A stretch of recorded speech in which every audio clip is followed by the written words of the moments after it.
was contracted to go down there to kill 2 Arkansas State police officers that were stealing drops. They had stole up to $2 to $4 million is what I was told. And so to make that kind of money, I would have done it. I did it.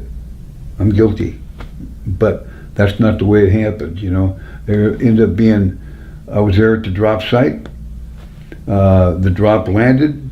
Other witnesses said the same thing, corroborated exactly what I said 30 years after.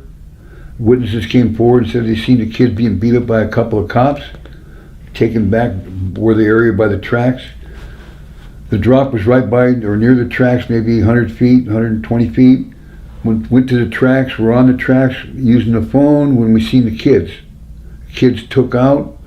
The cops took off. The 2 cops that were involved in the drops took out after them, brought them back, and they'd been beaten with flashlights. And they were over the shoulders of the 2 cops. The cops dropped them by the railroad tracks.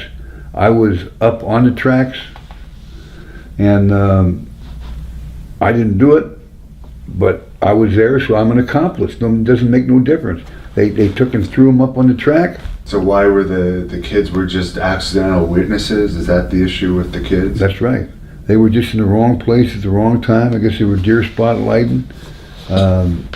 And so I said, these are just young kids. One kid was already dead. One kid was already beaten to death.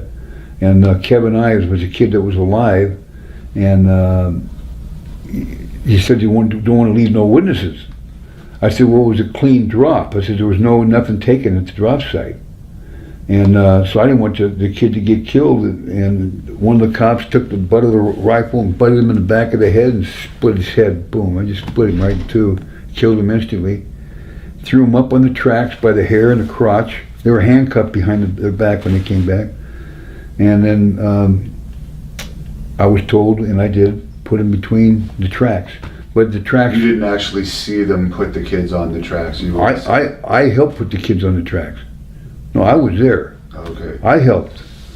You know, and what you said was a green tarp. It was a tarp that was put over them so they'd be hidden when the train came by. I guess at 4:30, a train came by and ran over them.